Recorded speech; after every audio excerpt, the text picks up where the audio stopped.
Good morning everyone. Study group में आप सभी का एक बार फिर से स्वागत है। मेरा नाम है प्रकाश केसरवानी और मैं आपको वीडियो की सीरीज में पढ़ा रहा हूँ करंट अफेयर।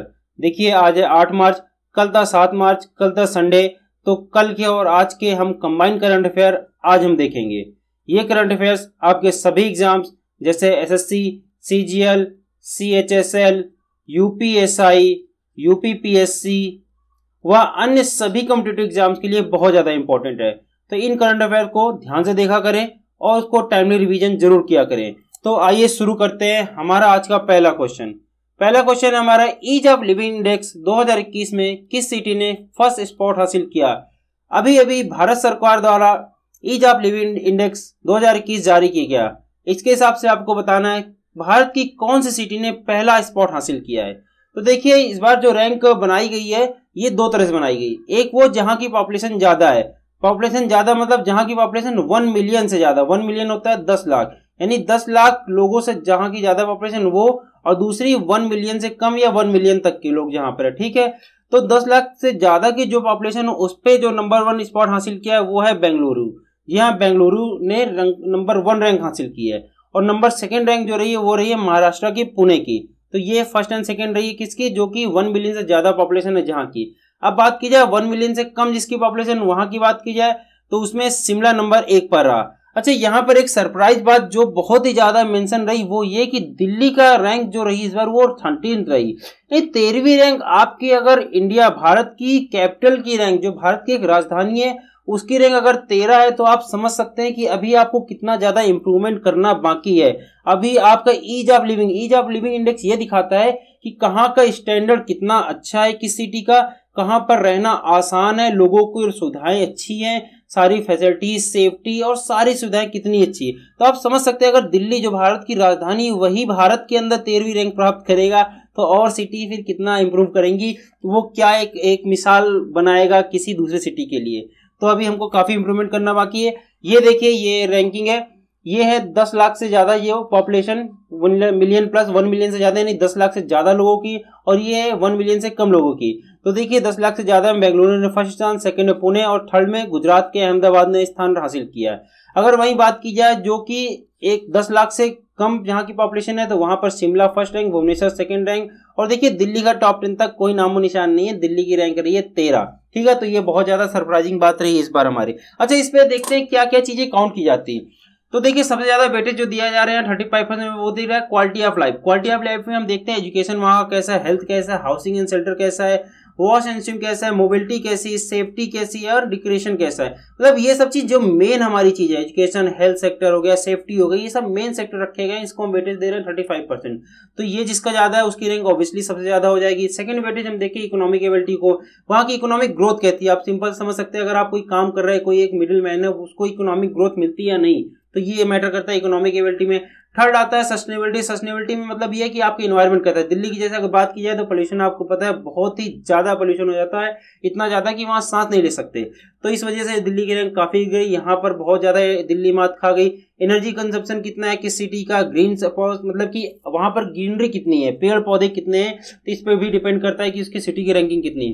लास्ट बात की है 30% वेटेज दिए गए सिटीजन परसेप्शन सर्वे में, यानी कि सिटीजन का जो परसेप्शन है, सिटीजन उस सिटी को कितना अपनी वैल्यू देते हैं अपनी सिटी को। तो इस हिसाब से ये 4 चीजों को हम लोग ने कैलकुलेट किया, उसके हिसाब से ईज ऑफ लिविंग इंडेक्स बनाई गई है। तो होपफुली कि नेक्स्ट टाइम और हम लोग और अच्छा करेंगे। और स्कोर की बात कर लीजिए, अच्छा देखिए बेंगलुरु की बात करिए तो अभी 66.70 स्कोर पाया है, हमने 100 पे रैंकिंग की है। क्या अभी यहाँ पर हमें इंप्रूवमेंट की जरूरत नहीं है। दिल्ली की बात करें तो उसका स्कोर तो अभी बहुत नीचे है, 50 के अराउंड है। तो यहाँ पर अभी हम बहुत कुछ वर्क करते हैं। इवन हम बेंगलुरु फर्स्ट है, शिमला की बात की जाए छोटी सिटी में शिमला फर्स्ट है, बट यहाँ पर बहुत ज्यादा इंप्रूवमेंट की जरूरत है। यानी अगर हमारी जो टॉप सिटी है उसको एटलीस्ट 90+ स्कोर तो गेन करना ही होगा अगर हमें अपना लिविंग स्टैंडर्ड अच्छा करना है, हमें अपने कंट्री का लिविंग स्टैंडर्ड अच्छा करना है। आई होप कि ये इन फ्यूचर नेक्स्ट ईयर जो इंडेक्स बनेगी वो कुछ इंप्रूव होगी। तो इसी होप के साथ चलिए आइए अगला क्वेश्चन देखते हैं। हमारा अगला क्वेश्चन है इंटरनेशनल वुमेन्स डे किस दिन मनाया जाता है। देखिए ये मोस्ट इंपॉर्टेंट क्वेश्चन है। ये हर साल आता है किसी न किसी एग्जाम से, अगर आप दे रहे हैं लगातार एग्जाम पिछले कुछ सालों से तो आपको पता होगा ये हर साल आता है। और इसका बहुत से लोगों को आप लोग को आंसर भी पता होगा। तो इसका आंसर है 8 मार्च। ठीक है, तो आइए देख लेते हैं इस बार इसका थीम क्या रहा है। इस बार इसका थीम थोड़ा वीआईपी है, थोड़ा सा अच्छा है। इस बार इसका थीम है let's all choose to challenge. ठीक है, मतलब सभी को चूज करने, एक चैलेंज दिया जाए, ऑप्शन होना चाहिए चैलेंज देने के लिए, डिस्पाइट ऑफ कि वो क्या जेंडर है उसका। ठीक है, तो इसको देखते हुए अच्छा देखते हैं ये मनाया क्यों जाता है। ये हर साल 8 मार्च को मनाया जाता है इंटरनेशनल वुमेन्स डे। तो इसमें हम क्या देखते हैं, पहला कि सेलिब्रेट वुमेन्स अचीवमेंट, इसमें हम क्या करते हैं, जो वुमेन्स की अचीवमेंट है उसको सेलिब्रेट करते हैं। सेकेंड चीज, raise awareness about the women's equality, women's को बराबर का अधिकार प्राप्त हो रहा है कि नहीं, इस पर हम चर्चा करते हैं और उसमें इशू जो होते हैं उसको रेज करते हैं। थर्ड होता है lobby for accelerate the gender parity, gender parity को एक्सेलेरेट करते हैं, जो ठीक है उसका गैपिंग कम करते हैं। थर्ड है फंडराइज द फीमेल फोकस चैरिटीज, ठीक है, फीमेल की जो फोकस चैरिटीज इस पर फंडराइज की जाती है उनको। ठीक है, तो इस बार देखिए, इस बार इसका थीम जरूर याद करिएगा, चूज टू चैलेंज। ये हमको लगता है इस बार बहुत ज्यादा इंपॉर्टेंट होने वाला है, आपके 8 मार्च जो क्वेश्चन है उससे भी ज्यादा इंपॉर्टेंट होने वाला है ये, कि इस बार इसका थीम क्या रहा। ठीक है, तो चलिए अगला क्वेश्चन देखते हैं। हमारा अगला क्वेश्चन है, हाल ही में इंटरनेशनल क्रिकेट में 6 सिक्सेस मारने वाले दुनिया के तीसरे खिलाड़ी कौन बने। तो देखिए, अगर आप क्रिकेट प्रेमी है तो आपको इसका आंसर बिल्कुल पता होगा। अच्छा, बात की जाए सबसे पहले खिलाड़ी कौन थे, तो सबसे पहले जिन्होंने इंटरनेशनल क्रिकेट में, दुनिया के ऐसे खिलाड़ी जिन्होंने इंटरनेशनल क्रिकेट में 6 बॉल में 6 सिक्सेस लगाए थे, वो थे हर्बर्ट ग्लिफ्स, ये है साउथ अफ्रीका के खिलाड़ी। सेकंड में नॉन अदर देन, आपको सभी को नाम याद होगा, युवराज सिंह का, सभी को पता है इंग्लैंड के खिलाफ वर्ल्ड कप में 6 छक्के इन्होंने मारे थे 6 बॉल पे। तो सेकंड में हमारा था युवराज सिंह। और अभी 3 दिन पहले कायरन पोलार्ड ने श्रीलंका के खिलाफ इन्होंने 6 बॉल में 6 छक्के, एक स्पिनर थे धनंजय नाम से, उनके बॉल पर 6 बॉल पे 6 छक्के मारे। तो अभी तक ये अचीवमेंट हासिल करने वाले मात्र यही 3 खिलाड़ी हैं। विराट कोहली तो हमने यहाँ पर ऐसे रख दिया है क्योंकि अगर आप एग्जाम में जाएंगे तो आपको ये ऑप्शन शायद जरूर से जरूर देखने को मिलेगा, क्योंकि अगर जिसको क्रिकेट में इंटरेस्ट नहीं है तो शायद वो यही नाम क्लिक कर दे और आप वहां पर गलत कर देंगे आंसर। तो इस चीज को ध्यान रखिएगा। अभी तक केवल 3 ही खिलाड़ियों ने 6 बॉल में 6 छक्के मारे हैं इंटरनेशनल क्रिकेट में, और अभी मारा कायरन पोलार्ड में, जो कि वेस्ट इंडीज के खिलाड़ी हैं। इंडिया की तरफ से एकमात्र प्लेयर युवराज सिंह ने ऐसा कारनामा करा है अभी तक। तो देखिए, ये है कायरन पोलार्ड जिन्होंने अभी 6 छक्के मारे श्रीलंका के खिलाफ, ये है वेस्ट इंडीज के प्लेयर। ये हर्बर्ट गिब्स जो कि है साउथ अफ्रीका के प्लेयर, इन्होंने सबसे पहले ये कारनामा किया था, और इनको तो आप बहुत बखूबी जानते होंगे। ये युवराज सिंह जिन्होंने इंग्लैंड के खिलाफ मारे थे 6 छक्के, इनको बताने की जरूरत नहीं है कहा कि ये इंडिया के प्लेयर ऑब्वियसली। चलिए अगला क्वेश्चन देखते हैं। हमारा अगला क्वेश्चन देखिए बहुत ज्यादा इंपॉर्टेंट, ये सिर्फ क्वेश्चन पॉइंट ऑफ व्यू से इंपॉर्टेंट नहीं है बल्कि इसमें हम थोड़ा चीजें एनालिसिस भी करेंगे। तो देखिए ये क्वेश्चन है, क्यूएस वर्ल्ड यूनिवर्सिटी रैंकिंग में कौन सी यूनिवर्सिटी ने प्रथम स्थान प्राप्त किया। तो देखिए क्यूएस वर्ल्ड यूनिवर्सिटी रैंकिंग क्या होती है, इसमें क्या करते हैं हम, दुनिया भर की, पूरे दुनिया की जो टॉप यूनिवर्सिटीज होती हैं उन सभी की रैंकिंग चेक करते हैं कि उनकी एजुकेशन क्वालिटी कैसी है, वहाँ की क्रिएटिविटी कैसी है, वहाँ की डेवलपमेंट कैसी है, वहाँ पर रिसर्च कैसी हो रही, ये सब फैक्टर देखते हुए हम ये क्यूएस वर्ल्ड रैंकिंग की रैंकिंग बनाई जाती। तो देखिए प्रथम स्थान प्राप्त किया एमआईटी ने, ये लगभग कई सालों से लगातार फर्स्ट स्थान प्राप्त कर रहा है। आइए इसमें थोड़ा सा चर्चा करते हैं। तो देखिए ये है क्यूएस वर्ल्ड यूनिवर्सिटी रैंकिंग की साइट, इस पर आप देख सकते हैं कि इन्होंने 1000 यूनिवर्सिटी को, वर्ल्ड के पूरे वर्ल्ड में 1000 यूनिवर्सिटी को रैंक किया है। उस रैंकिंग के हिसाब से जो नंबर 1 गई है वो है MIT, Massachusetts Institute of Technology USA, none other than USA. Obviously US हमेशा टॉप पे रहता है इसमें। सेकंड में बात की जाए तो स्टैनफोर्ड यूनिवर्सिटी, ये भी यूएसए की ही है। थर्ड में बात की जाए तो हार्वर्ड यूनिवर्सिटी आती है जो कि अनदर यूएसए की है, और चौथे में भी यूएसए का स्थान है। देखिए पांचवें में आ रही है ऑक्सफोर्ड यूनिवर्सिटी जो कि यूनाइटेड किंगडम इंग्लैंड की है। तो आप देख सकते हैं 5 यूनिवर्सिटी लगातार यूएस की। अब यहाँ पर जो हमारी चर्चा का विषय, जो हमें सोचने वाली बात है वो है इंडिया की रैंकिंग। इंडिया का कौन सा कॉलेज कितनी रैंक पा रहा है। अच्छा एक चीज और देख लीजिए, स्कोर। अभी हमने आपको ईज ऑफ लिविंग में स्कोर दिखाया, इंडिया का जो टॉप सिटी था उसने मात्र 67 स्कोर प्राप्त किया, लेकिन यहाँ देखिए नंबर 1 यूनिवर्सिटी जो है उसने 100 आउट ऑफ 100 स्कोर प्राप्त किया है। तो ये बहुत ही ज्यादा अच्छा बात है इसकी। सेकंड में 98, थर्ड में 97.9, ये भी अच्छा स्कोर 97। इवन यू कह सकते हैं कि 90+ स्कोर है, कि बहुत ही वैल्यूएबल स्कोर है, बहुत ही सम्मानजनक स्कोर है। आइए इंडिया की बात करते हैं। एक बार इंडिया यहाँ पर सर्च करते हैं, इंडिया की रैंक कितनी, इंडिया की कौन सी यूनिवर्सिटी है या कौन सा कॉलेज है जो इसमें रैंक हासिल कर रहा है। तो इंडिया जब आपने सर्च किया तो इंडिया में आपको दिखता है IIT बॉम्बे जो कि 172 पे आ रहा है। यानी कि वर्ल्ड में अगर बात कर ली जाए तो हम 100 में भी लाई नहीं कर रहे हैं, इवन 150 में भी लाई नहीं कर रहे हैं। तो ये एक सोचने का विषय है। और स्कोर की बात की जाए तो देखिए मात्र 46 स्कोर पा रहा है। उसके बाद सेकंड आता है 185, ये बहुत अच्छा कॉलेज, इंडिया का टॉप कॉलेज हम मानेंगे इसको अगर मेरी तरफ से बात की जाए। ये 185वीं रैंक में गया है। बहुत ही ज्यादा सरप्राइज इस बात से कि हमको कितना ज्यादा इंप्रूवमेंट करने की जरूरत है। 193 में आता है IIT दिल्ली की बात आती है, और नीचे चलते हैं 275 पर आता है IIT मद्रास, फिर IIT खड़गपुर 314। देखिए यानी कि हम 200 के अंदर भी बात की जाए तो मात्र 3 कॉलेज है, यानी कि वर्ल्ड की टॉप 200 यूनिवर्सिटी में बात की जाए तो इंडिया के मात्र 3 कॉलेज अच्छे हैं। तो ये बहुत ही ज्यादा यहाँ पर सोचने वाली बात है और बहुत ही ज्यादा इंप्रूवमेंट करने वाली बात है। ठीक है, अच्छा आइए थोड़े अगल बगल कंट्रीज की भी बात कर लेते हैं। इंडिया का हटाते लोकेशन, चलिए चाइना का देखते हैं। चाइना का हम बहुत ज्यादा क्रिटिसिज्म करते रहते हैं, क्या हम उनसे कुछ सीख सकते हैं? आइए देखते हैं चाइना का कितना चल रहा है इस समय। देखिए चाइना मेनलैंड, ये लिखा है चाइना मेनलैंड, इसको अगर आप सर्च करेंगे तो देखिए चाइना 15वीं रैंक में आ जाता है, यानी वर्ल्ड में 15वें नंबर में चाइना आ रहा है, फिर 23वां, फिर 34वीं रैंक, फिर 47, फिर 53, 93, 124, ये यानी कि कितनी है। उसके बाद हमारा आ जाता है 172। इसके बाद ये वुहान यूनिवर्सिटी जहां से अभी आपको कोरोना वायरस का वहां जहां से जन्म हुआ, वो भी देखिए 246 रैंक पे आ रहा है। तो आप देख सकते हैं 1 2 3 4 5 6 7 कॉलेज करीब इंडिया से ऊपर है चाइना के। तो हमें यहाँ पर काफी कुछ सीखना है। इवन ये देखिए स्कोर देखिए आप, 90 स्कोर जा रहा है, 89.2 एक बहुत ही ज्यादा अच्छा स्कोर है, और हमारा इंडिया का स्कोर 50 से भी नीचे था। तो ये बहुत ही ज्यादा सोचने का विषय है कि हम जिसको क्रिटिसाइज कर रहे हैं क्या हम उससे भी कुछ सीख सकते हैं। अच्छा चलिए एक चीज और देख लेते हैं, पाकिस्तान को भी देख लेते हैं। हालांकि उसको आप क्रिटिसाइज कर सकते हैं, उनकी तो हरकतें ही ऐसे होती हैं कि वो लाई नहीं करते, कंपेयर करने के भी आई थिंक हमको कंपेयर भी नहीं करना चाहिए उनसे। आइए देखते हैं फिर भी उनकी रैंक कहाँ पर लाई करती, क्या इंडिया के आसपास भी है वो। तो देखिए पाकिस्तान सर्च करेंगे, देखिए 355, देखिए कहीं पर भी नहीं, इंडिया की डबल ट्रिपल से भी ज्यादा जा रही है। तो पाकिस्तान से कंपेयर करने की कोई जरूरत भी नहीं है, हमें अपने से ऊंचे से हमने कंपेयर करना है, ना कि अपने से नीचे कंट्रीज से। तो ये आपको दिखाना चाह रहे थे इस क्वेश्चन के थ्रू कि अगर टॉप 1000 यूनिवर्सिटी की बात करते हैं तो हम कहाँ लाई कर रहे हैं, हम लाई कर रहे हैं 172। टॉप 200 कॉलेजेस में केवल 3 कॉलेज लाई कर रहे हैं। तो ये एक सोचने का विषय है यहाँ पर। चलिए हमारा अगला क्वेश्चन देखते हैं। हमारा अगला क्वेश्चन है, खेलो इंडिया विनर गेम 2021 में किस राज्य या केंद्र शासित प्रदेश ने प्रथम स्थान प्राप्त किया? देखिए खेलो इंडिया गेम अभी अभी समाप्त हुए हैं 2 मार्च को।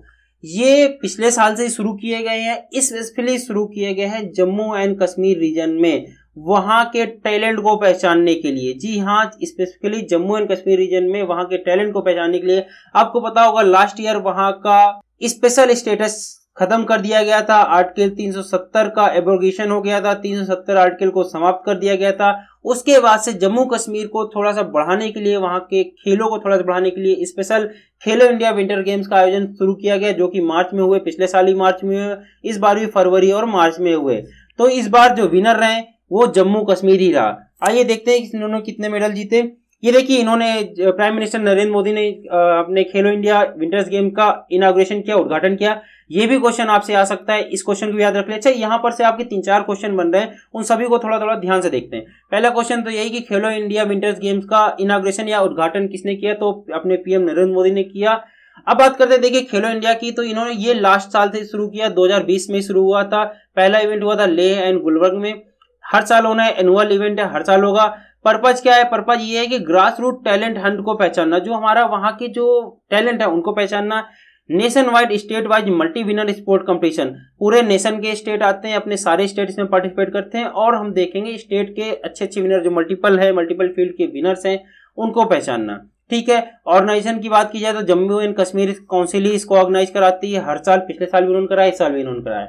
ये देखिए ये सेकंड खेलो इंडिया गेम्स इस बार का दिखा रहा है। 25 फरवरी को शुरू हुए थे, 2 मार्च को खत्म हो गए हैं, और ये इस बार हुए कहाँ है? गुलबर्ग में। अब बात करते हैं जीतने की, तो खेलो इंडिया गेम्स में अभी अभी खत्म हुए गुलबर्ग में, और जम्मू और कश्मीर ने फिनिश किया इसमें टॉप रैंक के साथ, जिसमें कि उन्होंने 34 गोल्ड मेडल जीते हैं, नहीं सॉरी 34 मेडल जीते हैं, जिसमें कि उन्होंने 11 गोल्ड मेडल जीते हैं, और इन्होंने फर्स्ट रैंक हासिल की। सेकंड की बात की जाए तो सेकंड में उत्तराखंड रहा, और थर्ड में हिमाचल प्रदेश रहा। तो ये था, इससे बहुत ही ज्यादा क्वेश्चन थे, कोई ना कोई क्वेश्चन आपको एग्जाम में जरूर देखने को मिलेगा। चलिए अगला क्वेश्चन देखते हैं। हमारा अगला क्वेश्चन एक बार फिर से बहुत ही बेहतरीन क्वेश्चन है, जैसा कि अभी हमने यूनिवर्सिटीज में कंपेयर किया था, वैसा इस बार फिर से एक बार कंपेयर करेंगे। फ्रीडम हाउस, फ्रीडम हाउस क्या है? फ्रीडम हाउस एक तरह का आप कह सकते हैं इंस्टीट्यूट है या ऑर्गेनाइजेशन है, जो बताता है कि किसी कंट्री में कितनी फ्रीडम अलाउ है, कितनी फ्रीडम आ जाए। अच्छा, डेमोक्रेसी और फ्रीडम से 2 डिफरेंस है। डेमोक्रेसी डिफरेंट होती है कि आपकी डेमोक्रेसी कितनी अच्छी है, कितनी सॉलिड है, बट फ्रीडम इज डिफरेंट। आपको आजादी कितनी है किसी काम को, इंटरनेट चलाने की आजादी कितनी, घूमने की आजादी कितनी है, रात में निकलने की आजादी कितनी है, वुमेन निकल सकती है नहीं, हर फैक्टर इसमें कैलकुलेट किया जाता है। तो इसमें भारत का फ्रीडम स्कोर कितना रहा? अगेन ये 100 मार्क्स पर कैलकुलेट किया जाता था। तो इस बार भारत का स्कोर गिर गया है। पिछले साल अगर बात की जाए तो पिछले साल भारत का स्कोर था 71 और इस बार भारत का स्कोर 4 पॉइंट नीचे गिर गया है और इस बार भारत का स्कोर रहा है 67। तो चलिए इसमें थोड़ा सा और डिटेल में देखते हैं, थोड़ी सी एनालिसिस करते हैं। तो देखिए हम आ गए हैं फ्रीडम हाउस की ऑफिशियल साइट पर, freedomhouse.org आप सर्च करिएगा आपको मिलेगा। अच्छा, इसका कवर पेज ही बता रहा है, देखिए CAA का इन्होंने एक पोस्टर लगा रखा है, इसका कवर पेज ही बता रहा है इन्होंने इंडिया को कंसर्न किया है और इंडिया की डेमोक्रेसी पर इन्होंने निगेटिव पॉइंट छाटे हैं। इनका देख लेते हैं, इसका पर्पस क्या है। Freedom House works to defend the human right and promote democracy change with the focus on political right and civil liberty. आप जो चेंज कर रहे हैं डेमोक्रेसी में, उसमें सिविल लिबर्टीज कितनी है, आपके पॉलिटिकल राइट आप वहां की जनता को कितना दे रहे हैं। We act as a catalyst for freedom through a combination of analysis, advocacy and the action.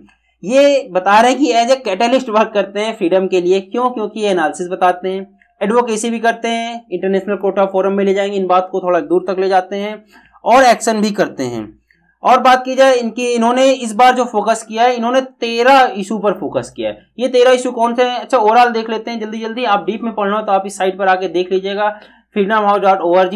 इनके जो 13 इशू थे वो थे अथॉरिटेरियन रीच, देखा आपने, पता होगा 2 महीने पहले अभी जमाल खशोगी की हत्या हो गई, उस पर किसने कितना चर्चा में रहा, इस मैटर पर रहा, कौन सा देश को कितना सपोर्ट कर रहा है या किसको कितनी आजादी है बोलने की।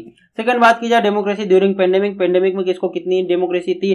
टेक्नोलॉजी एंड डेमोक्रेसी की भी इन्होंने कैलकुलेट किया। डेमोक्रेसी इन डिक्लाइन बात किया।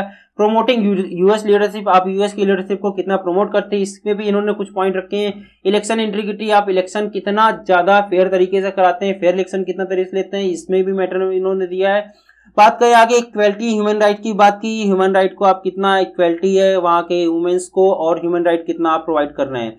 बात की जाए मीडियम फ्रीडम भी इन्होंने कैलकुलेट किया है यहाँ पर। गवर्नेंस एंड अकाउंटेबिलिटी, ट्रांसपेरेंसी, ये भी मैटर की, आप कितना ट्रांसपेरेंसी कोई चीज कर रहे हैं। जैसे अगर बात की जाए अपने यहाँ अभी हम लोग बहुत ज्यादा इश्यू उठा रहे थे पेपर को लेकर, पेपर के मार्क्स नहीं बताए जा रहे, पेपर में कोई ट्रांसपेरेंसी नहीं है, तो ऑब्वियसली अब इंडिया की ट्रांसपेरेंसी की आप बात कर सकते हैं। अभी तो हमने एक मुद्दा बताया, बहुत जगह अभी इंडिया में ट्रांसपेरेंसी की बात की जाए तो हम वीक है। नीचे देखा जाए strengthening and civil society, freedom of assembly, एक जगह इकट्ठे होने की आजादी कितनी है आपको, फ्रीडम ऑफ एक्सप्रेशन, बोलने की कितनी आजादी है, and the last religion freedom. ये देखिए इसमें इन्होंने भारत का ही एक दिखाया है चित्र, तो ये कंसर्निंग बात है। आइए देखते हैं इन सब 13 फैक्टर के हिसाब से भारत को इन्होंने कितना रैंक दिया और अदर कंट्रीज अपने अगल बगल जो है उनको कितना रैंक दिया है।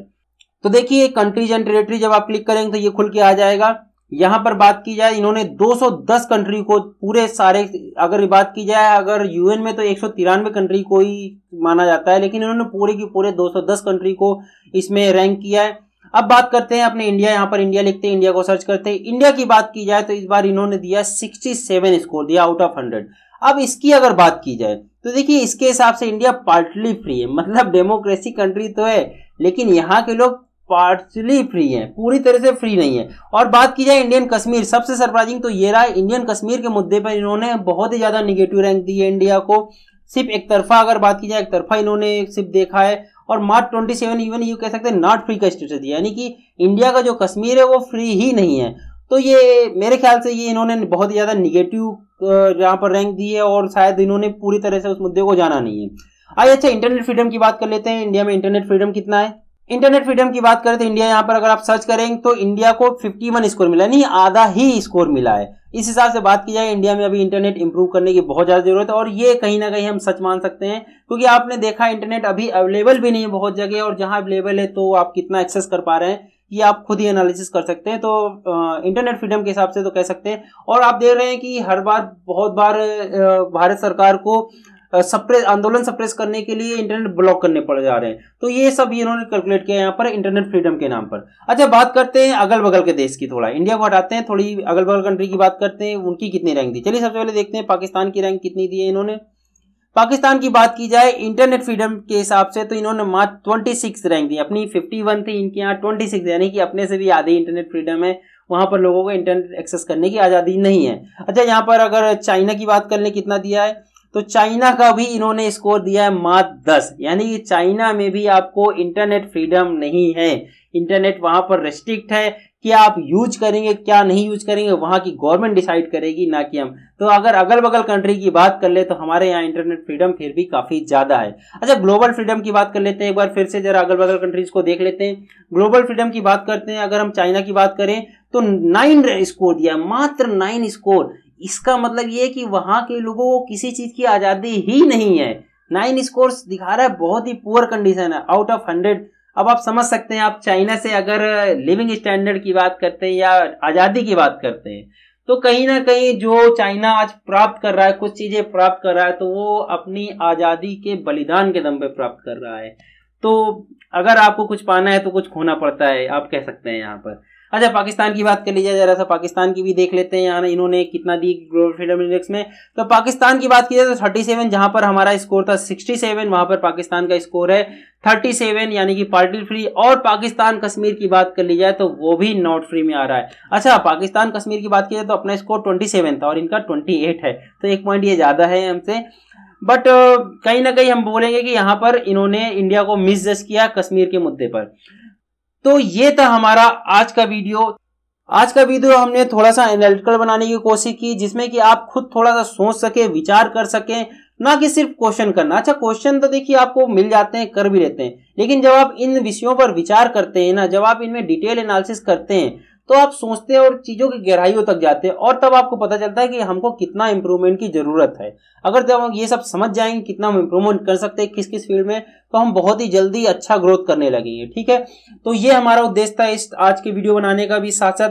अच्छा, जाते जाते आपको बता दें, हमारे चैनल पर यूपीएसआई का पूरा टारगेटेड कोर्स शुरू हो चुका है, जो कि 1 मार्च से शुरू हो चुका है। वहां पर आपको डेली करंट अफेयर हमारे द्वारा प्राप्त होते हैं सुबह 7 AM पर, और शाम को 6 बजे हो रही है हिस्ट्री क्लास।